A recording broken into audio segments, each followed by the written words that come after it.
Olá, bom dia a você que nos assiste. É um privilégio ter a sua companhia aqui para nós desfrutarmos desse momento com Jesus na nossa escola bíblica dominical.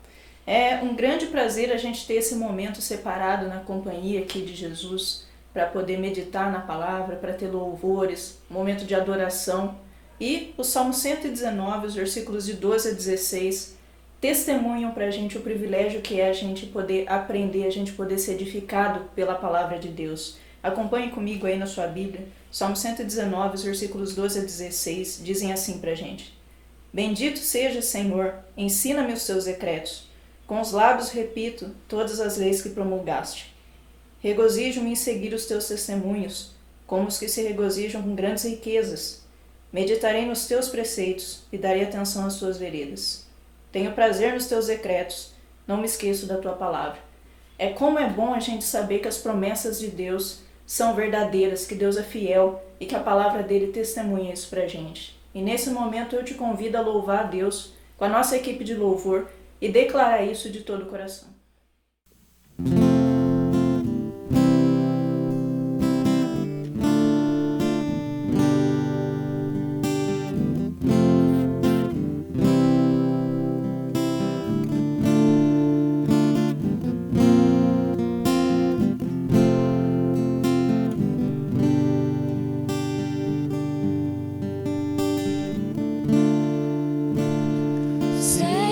Os teus olhos, sempre atentos, permanecem em mim.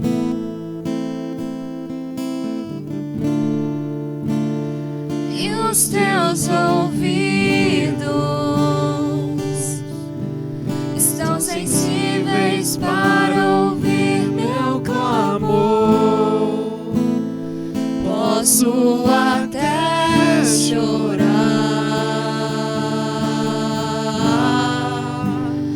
mas a alegria vem de manhã.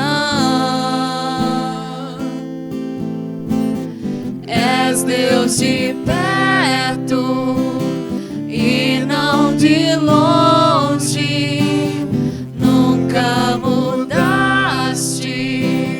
Tu és fiel,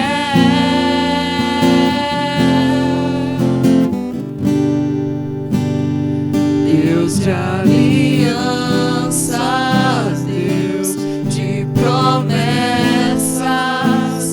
Deus que não é homem pra mentir.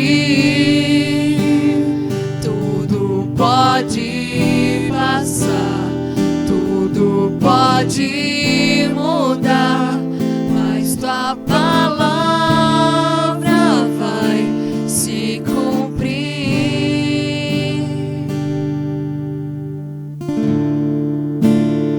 Sei que os teus olhos, sempre atentos, permanecem em mim.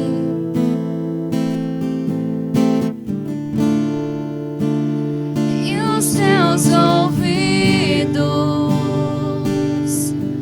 estão sensíveis para ouvir meu clamor. Posso até chorar,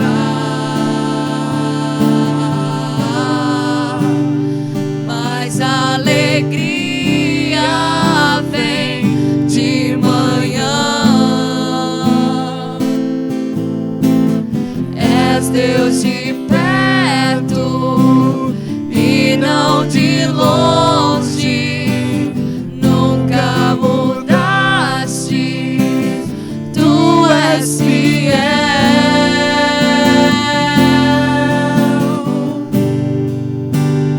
Deus de aliança, Deus de promessas, Deus que não é homem pra mentir.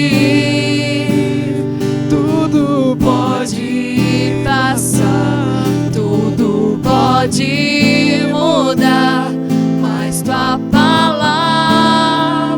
vai se cumprir. Posso enfrentar o que for, eu sei quem luta por mim. Seus planos não podem ser frustrados. Minha esperança está nas mãos do grande eu sou. Meus olhos vão ver o impossível acontecer.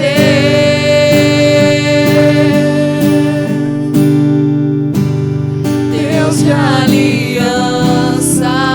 Deus de promessas, Deus que não é homem pra mentir. Tudo pode passar, tudo pode mudar, mas tua palavra vai se cumprir. Deus de aliança, Deus de promessas, Deus que não é homem pra mentir. Tudo pode passar, tudo pode mudar, mas tua palavra vai se cumprir.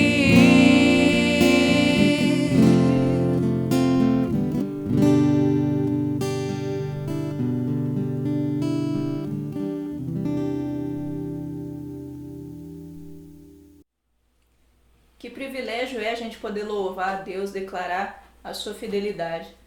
E talvez essa semana você precise tirar esse momento com Deus. Talvez você esteja se sentindo um pouco angustiado no momento que você abriu esse vídeo, no momento que você sentou aqui procurando uma inspiração, procurando respostas. Nós passamos por um período muito delicado, sim. Nós estamos num período aqui de confinamento. Nós não imaginamos no começo desse ano passar por tanto tempo assim em confinamento, em quarentena, né? Por causa de uma pandemia, por causa de uma situação tão inesperada assim. E de fato, antigamente, antes dessa pandemia, a gente olhava, parecia que faltava tempo para tudo, parecia que a gente não tinha tempo para Deus, parecia que não tinha tempo para a família, era trabalho, estudos, compromissos. E agora tudo é diferente. Talvez agora você pense, nossa, naquele tempo era melhor. Talvez você esteja olhando para o futuro, olhando para as previsões aí dos especialistas, esteja se sentindo inseguro. Talvez essa pandemia tenha atrapalhado o seu trabalho, tenha prejudicado a sua situação financeira. Talvez você esteja preocupado com o que vem amanhã. Nós vemos notícias aí da criminalidade, desemprego, e a situação econômica também não parece ser nada boa para o futuro.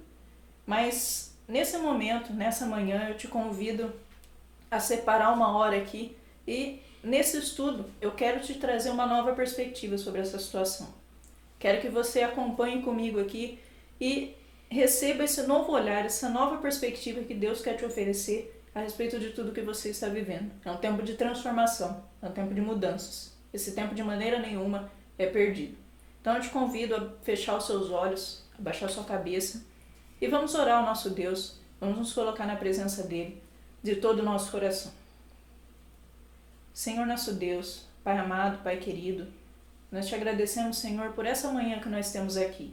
Nós estamos diante de Ti, Pai, prontos a receber o Teu ensino, prontos a receber a Tua palavra e pedimos no nome santo de Jesus que o Senhor abra o nosso entendimento, que o Senhor nos dê sabedoria, Senhor, nos dê um coração aberto à Tua palavra, ao Teu ensino e que nessa hora, Senhor, o Senhor possa nos transformar de dentro para fora, o Senhor possa transformar as nossas vidas e possa nos ensinar, Senhor, a maneira de viver pela Tua vontade, Pai. Pelas Tuas revelações, pela Tua palavra, nós possamos compreender a Tua vontade para as nossas vidas. No nome santo de Jesus, nós oramos a Ti. Amém.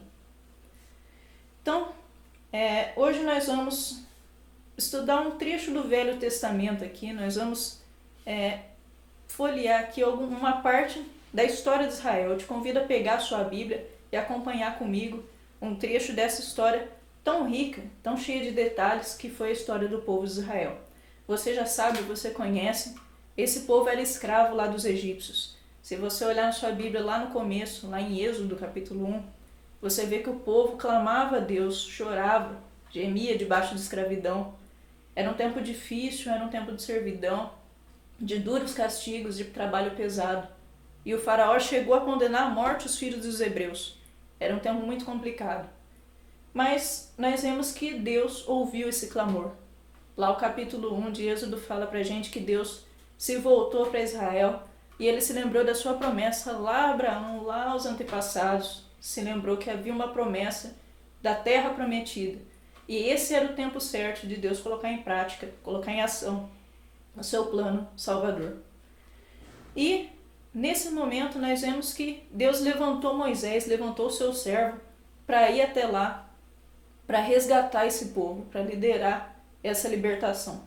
E Moisés foi, e diante de todas as maravilhas que Deus operou naquele meio, todas as dificuldades, todas as negociações duras com o faraó ali para que o povo fosse libertado, por fim, Deus mostra o seu poder, depois de muitas maravilhas, e o povo ganha a sua liberdade.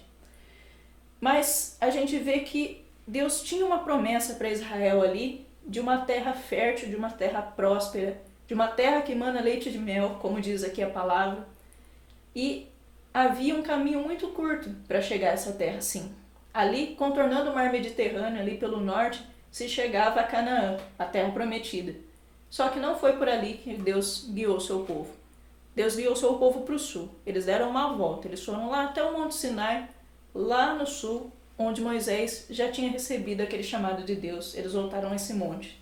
E por que eles tiveram que voltar a esse monte, afinal? Porque Deus não deixou que eles percorressem um caminho mais curto. Isso é porque a promessa de Deus tinha uma segunda parte. Não era só uma questão de terra. Não era só uma questão de não ser mais escravo do Egito. Era uma questão de identidade. Era uma questão de Israel se tornar o povo de Deus. O povo exclusivo de Deus. Olha que privilégio que Israel tinha. Olha só a bênção que Deus prometeu a Israel nessa hora. Eles tinham o chamado ali para ser diferentes, para ser santificados, para ser um povo diferente de todos os outros povos. Aquele chamado de Deus era inegável. Aquele chamado de Deus era especial. É coisa que nunca tinha acontecido. Israel foi o povo escolhido para isso. Então eles foram chamados por Deus até o Monte Sinai, lá no sul. E esse monte, nesse momento, eles foram transformados por Deus. Eles foram chamados ali para receber uma nova identidade. Quando Israel saiu do Egito, eles eram um ajuntamento de hebreus, um grupo de pessoas que foram escravas. Eles estavam desorganizados ali, eles não tinham bem uma identidade, eles não eram bem uma nação, eles eram um agrupamento de pessoas andando no ermo. Mas quando Deus chamou eles até o monte, e ali no monte eles receberam a palavra de Deus, ali tudo mudou. Ali, se você der uma olhada na sua Bíblia, de Êxodo até o livro de Deuteronômio, ali onde narra toda essa situação, toda essa jornada, nós vemos que Deus transformou Israel em tudo que diz respeito à sua nacionalidade. Agora eles não eram os hebreus, o agrupamento hebreu. Eles eram a nação de Israel, o povo exclusivo de Deus. Era tudo diferente. Deus transformou, Deus deu celebrações, Deus deu sinais, Deus construiu uma sociedade diferente em Israel. Você pode ver na sua Bíblia as leis que Deus passou para eles, como se comportar, como conviver com as outras nações, o que fazer, como viver em comunidade, como adorar a Deus. Eles eram um povo exclusivo de Deus. E é interessante que se você der uma olhada lá em Números, lá no capítulo 10, você pode ver a saída de Israel lá do Monte Sinai. Como eles entraram totalmente desorganizados e como eles saíram depois que eles receberam os 10 mandamentos, depois que eles receberam toda a palavra de Deus, que eles foram transformados. Você vê que bonito eles saindo totalmente organizados. Agora tudo é diferente, eles eram uma nação. Eles tinham organização, eles tinham constituição. Era diferente, Deus ia à frente deles. E o texto que nós vamos ler aqui, um pouco para frente, é o capítulo 13 de Números. Abra sua Bíblia aí, em Números capítulo 13, a partir do versículo 26. Nós vamos ver aqui um trecho dessa história muito interessante, muito marcante. Nesse momento aqui, Moisés envia 12 homens representando as 12 tribos de Israel. Esses 12 homens, eles vão até a frente ali, até as margens ali, as fronteiras dessa terra, e pela primeira vez Israel tem uma visão dessa promessa, tem uma visão dessa terra, essa tão famosa terra, tão prometida terra que Deus falou. E pela primeira vez eles vão saber como é, com seus próprios olhos. Esses 12 homens foram enviados para lá numa missão de reconhecimento e eles ficaram 40 dias lá, enquanto o povo aguardava no deserto de Parã. Então acompanhe comigo aí no capítulo 13 de Números, do versículo 26 em diante. Diz o seguinte: eles então retornaram a Moisés e a Arão e a toda a comunidade de Israel em Cádiz, no deserto de Parã, onde prestaram relatório a eles e a toda a comunidade de Israel. Eles mostraram os frutos da terra e deram o seguinte relatório a Moisés: entramos na terra a qual você nos enviou, onde mana leite e mel. Aqui estão alguns frutos dela, mas o povo que lá vive é poderoso e as cidades são fortificadas e muito grandes. Também vimos descendentes de Enaque. Os amalequitas vivem no Negueb. Os hititas, os jebuseus, os amorreus vivem na cidade montanhosa. Os cananeus vivem perto do mar e junto ao Jordão. Então Calebe fez o povo calar-se perante Moisés e disse: subamos, tomemos posse da terra, é certo que venceremos. Mas os homens que tinham ido com ele disseram: não podemos atacar aquele povo, é mais forte do que nós. E espalharam entre os israelitas um relatório negativo acerca daquela terra. Disseram: a terra para a qual fomos em missão de reconhecimento devora os que nela vivem. Todos os que vimos são de grande estatura. Vimos também os gigantes, os descendentes de Enaque, diante de quem parecemos gafanhotos a nós e a eles. Agora acompanhe aí o capítulo 14. Diz o seguinte: naquela noite, toda a comunidade começou a chorar em alta voz. Todos os israelitas queixaram-se contra Moisés e contra Arão, e toda a comunidade lhes disse: quem dera tivéssemos morrido no Egito, ou nesse deserto. Por que o Senhor está nos trazendo para essa terra? Só para nos deixar cair a espada? Nossas mulheres e nossos filhos serão tomados como despojo de guerra. Não seria melhor voltar para o Egito? E disseram uns aos outros: escolheremos um chefe e voltaremos para o Egito. Então Moisés e Arão prostraram-se o rosto em terra, diante de toda a assembleia dos israelitas. Josué, filho de Num, e Calebe, filho de Jefoné, dentre os que haviam observado a terra, rasgaram as suas vestes e disseram a toda a comunidade dos israelitas: a terra que percorremos em missão de reconhecimento é excelente. Se o Senhor se agradar de nós, ele nos fará entrar nessa terra, onde mana leite e mel, e a dará a nós. Somente não sejam rebeldes contra o Senhor, e não tenham medo do povo da terra, porque nós os devoraremos como se fossem pão. A proteção deles se foi, mas o Senhor está conosco. Não tenham medo deles. Então veja só que situação delicada que Moisés e Arão, que conduziam Israel ali, se encontravam agora. O povo finalmente teve um relatório de olhos, ali, um testemunho ali dos olhos daqueles homens do que havia naquela terra. E eles disseram duas coisas para esse povo: de fato, o que Deus prometeu é verdade. Olha só, eles trouxeram um cacho de uvas que tinha que ser carregado por 2 homens. Então os frutos, os produtos daquela terra eram excelentes, ela era uma terra fértil, era uma terra realmente muito boa. Só que não era uma terra sem empecilhos, sem desafios, sem obstáculos à entrada. E aí eles falaram: o povo que vive naquela terra é um povo guerreiro, é um povo forte. E eles falam aqui dos Enaquins, os descendentes de Enaque, que eram uma raça de gigantes. Então, eles falaram: olha, nós parecemos gafanhotos à vista deles, né? Nós somos muito pequenos, eles são muito grandes, eles estão armados. Como nós vamos dominar essa terra? E 10 desses homens que foram em reconhecimento, eles trouxeram essa mensagem negativa, pesada a Israel. Eles começaram a espalhar isso no meio do povo. E o povo se revoltou, o povo começou a se voltar contra Moisés, contra Arão, e dizer o seguinte: olha, a gente queria ter morrido no Egito, a gente queria nunca ter recebido essa libertação de Deus, porque ele trouxe a gente para morrer. Ele trouxe as nossas mulheres, os nossos filhos para ser tomados pela guerra. E o povo descreu totalmente da palavra de Deus, de toda a promessa de Deus. E veja só, Israel duvidou de Deus, mas essa não era a primeira vez. Esse não era o primeiro momento que Israel se deparava com uma dificuldade, se deparava com um empecilho e recebia o livramento de Deus. Muito pelo contrário. Desde lá do começo, quando eles saíram do Egito, Israel teve que ver o poder de Deus trabalhando para poder libertar o povo. O coração do faraó se endureceu, mas Deus operou milagres ali. As pragas atingiram os egípcios. Eles passaram, quando eles conseguiram sair, eles passaram em terra seca no meio do Mar Vermelho. Quando eles tiveram fome, Deus fez chover um maná do céu. Não havia comida naquele deserto. E Deus fez cair comida do céu para os israelitas. Eles receberam carne pelas codornizes que Deus mandou. Eles receberam água tirada de rochas. Tudo que eles receberam naquele deserto foi pela graça de Deus. Deus cuidou dos israelitas naquele meio de uma maneira maravilhosa. Eles tinham todos os motivos do mundo para ter certeza de que Deus estava com eles. Até mesmo quando eles foram atacados por outros povos no meio do deserto, Deus livrou. Mas, de repente, quando eles finalmente têm uma visão ali da terra, quando mais uma dificuldade vem, em vez de eles crerem finalmente em Deus, deles estarem convencidos de que esse Deus que libertou eles lá do Egito tinha poder, tudo mudou. Eles olharam para Moisés e mais uma vez, eles já haviam reclamado muitas vezes disso, mas mais uma vez eles falaram para Moisés: a gente tem saudade do Egito, a gente queria voltar. A escravidão não parece tão ruim agora.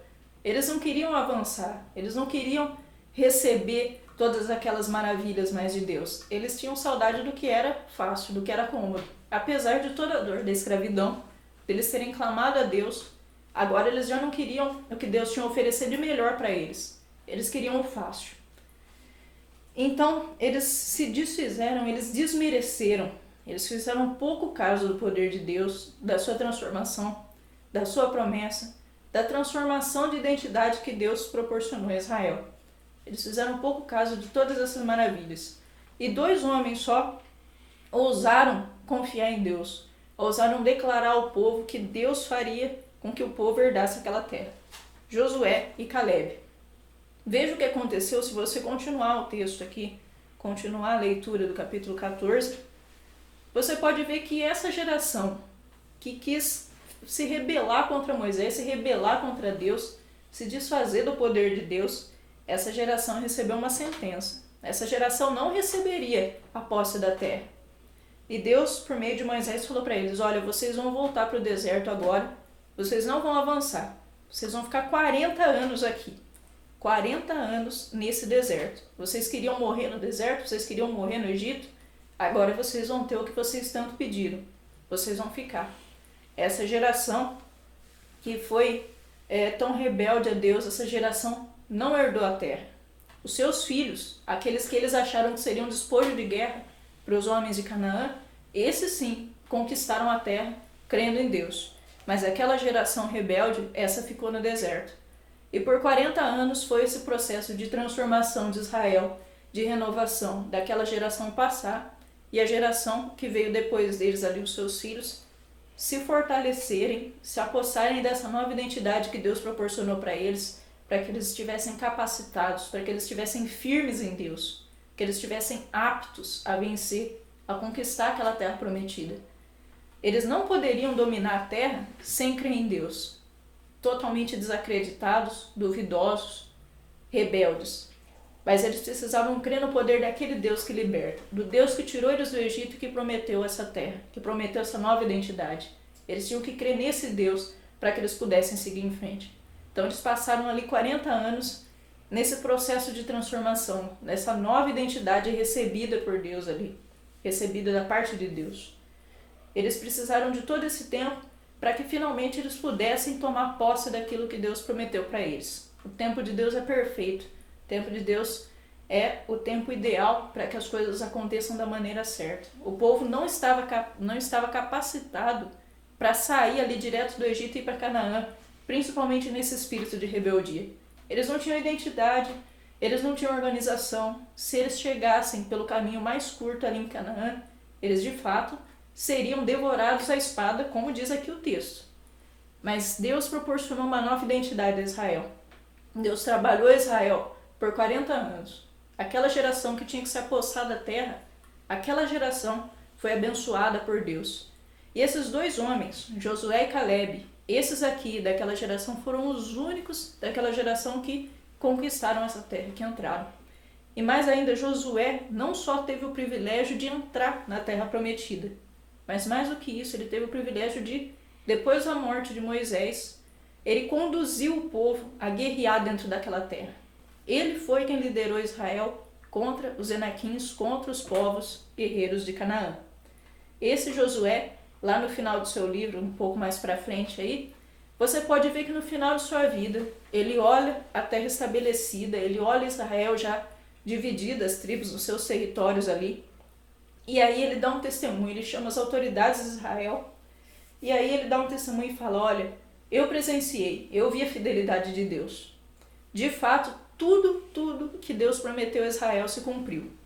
Esse Josué dá testemunho e orienta o povo a continuar crendo na fidelidade de Deus, continuar fervorosos na fé.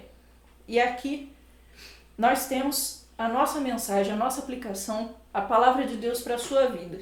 Talvez hoje você esteja se sentindo acuado, você esteja se sentindo perdido nesse tempo delicado. Talvez você esteja ansioso pensando, olha, eu quero que esse tempo acabe logo. Mas você sabe que o que vem depois não vai ser como era antes. Talvez você esteja pensando no Egito que passou. Talvez você esteja pensando como era a vida antes e vendo os Enaquins do futuro, né? Os Enaquins lá que vêm depois. As dificuldades econômicas, as crises que vêm no pós-pandemia.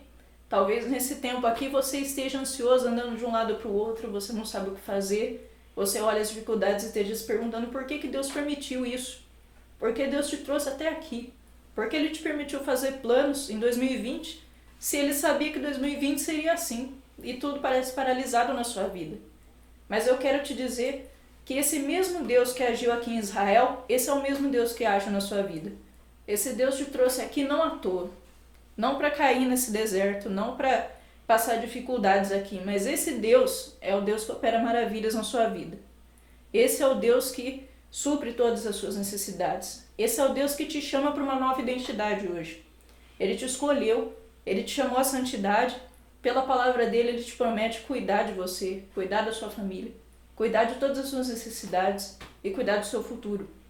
Se você hoje está olhando para amanhã, está olhando para as dificuldades, olhando para a crise, olhando para os gigantes, eu te chamo a olhar para Deus. Olha para as maravilhas dele, olha pela palavra dele o que ele te promete. Porque as palavras de Deus, as promessas de Deus aqui, todas elas se cumprem, já disse Josué.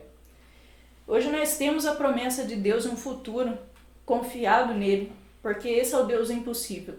Esse Deus não encontrou nenhuma coisa difícil demais para cumprir as suas promessas. Você vê que tudo aqui ele cumpriu no tempo certo. Tudo aqui ele fez. Mesmo apesar da rebeldia de Israel, apesar da dificuldade desse povo, era um povo obstinado, diz a Bíblia, dura serviço, mas esse povo Deus abençoou. Tudo que Deus tinha prometido para esse povo, ele cumpriu. E hoje ele te chama para isso também. Olha para a palavra de Deus, esteja em obediência. Aprenda da palavra como ele te orienta a viver confiado nele, como ele te promete cuidar de todos os aspectos, de todos os detalhes da sua vida. Tira os olhos dos gigantes da terra, olha os frutos, olha o que Deus te promete, olha o que ele te diz que você vai herdar, se você tão somente não se rebelar, mas confiar em Deus, como orientaram aqui Josué e Calebe. Se você tiver essa fé, se você alimentar a sua fé no poder de Deus, e se você tiver crente hoje que esse mesmo Deus que falou aqui, através dessa palavra, esse é o mesmo Deus que opera na sua vida, feche os seus olhos agora. Vamos orar. Eu quero abençoar o seu dia com essa palavra aqui. E que Deus te abençoe por essa palavra tanto quanto Ele abençoou a mim. Senhor nosso Deus, Pai amado, Pai querido, nós te agradecemos, Senhor. Nós te damos graças, nós louvamos o Teu nome. Porque nessa manhã o Senhor pôde nos ensinar, ó Pai, o Senhor abriu os nossos olhos ao Teu poder, Pai, à Tua fidelidade. E pedimos que o Senhor esteja mantendo, Senhor, essa chama no nosso coração, Pai. Essa confiança em Ti, na Tua fidelidade, no Teu poder. Que nunca nós possamos duvidar de Ti, ó Pai. Que o Senhor nunca nos deixe nos rebelar como foi Israel. Mas que nós possamos estar com os nossos joelhos dobrados, ó Pai, prostrados diante de Ti, em reconhecimento do Teu poder. e que pela Tua graça nós possamos ver as Tuas maravilhas, Senhor, nós possamos desfrutar das Tuas promessas, Pai, obedecendo a Ti e sendo Teu povo exclusivo, Pai, que hoje nós possamos desfrutar de uma nova identidade no Senhor, que nós sejamos santificados pelo Teu Santo Espírito nessa manhã, Pai. Por isso nós oramos a Ti, nós Te agradecemos e pedimos que o Senhor esteja conosco ao longo desse dia, Senhor. Fica conosco no nome santo de Jesus. Amém. Eu quero agradecer a sua presença, a sua companhia aqui, e eu te faço um convite que logo mais às 7 horas você volte aqui ao nosso canal, você participe do nosso culto vespertino e que durante essa semana você esteja confiado nessa palavra, confiado em Deus. Tire os seus olhos dos gigantes do amanhã e olhe para as promessas do Senhor, porque Deus é maior do que qualquer desafio que possa haver na sua vida. Deus te abençoe e um bom domingo.